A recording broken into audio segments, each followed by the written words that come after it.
Hi hello दोस्तों, नमस्कार, प्रणाम। आप सब कैसे हैं?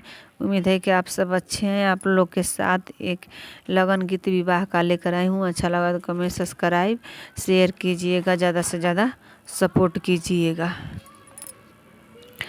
यही पारे गंगा वही रे पारे जमुना रे बिछावा पड़ेला बलू रे तये ललन जी अरे बिछावा पड़ेला बलू रे तये ललन जी।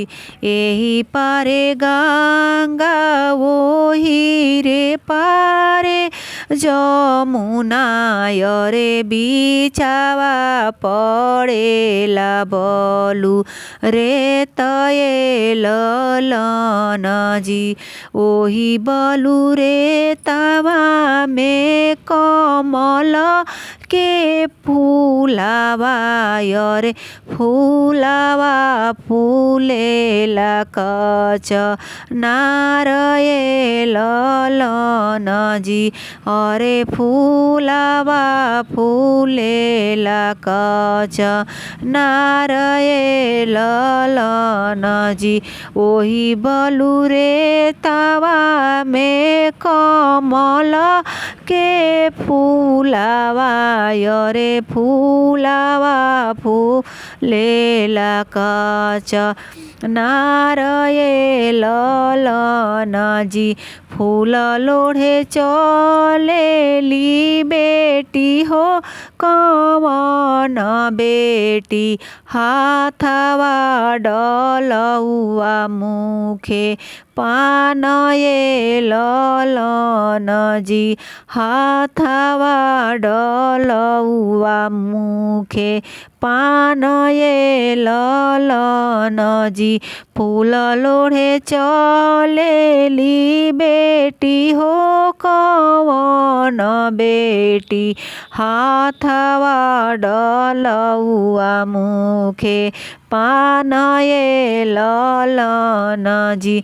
घोड़ावा चढ़ल दुलाहा कवन दुलाहा झपटी धरेलन दाहिन बाहे ललन जी। घोड़ावा चढ़ल दुलाहा कवन दुलाहा झपटी धरेलन दाहिन बाहे ललन जी। छोड़ी छोड़िए प्रभु जी मोर दाहिन बहिया रे बहिया लपसुकु वार ये ललन जी। छोड़ी छोड़िए प्रभु जी मोर दाहिन बहिया रे बहिया लपसुकु वार ये ललन जी। किया तुहु हऊ सुहावा साचावा के ढारल अरे किया तोहे गढ़ेला सोनार ये ललन जी। किया तुहु हऊ सुहावा साचावा के ढारल किया तोहे गढ़ेला सोनार ये ललन जी।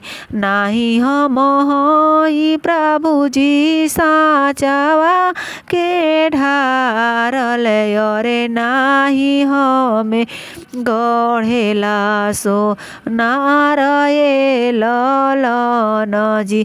नाही हम हई प्रभु जी साचावा के ढारल अरे नाही हमें गढ़ेला सोनार ये ललन जी। अम्मा के कोखिया में हमहु जनमनी अरे जनमे भइली सुकु वार ये ललन जी अम्मा के कोखिया जनम हम लिहली अरे जनमे भइली सुकुवार ये ललन जी।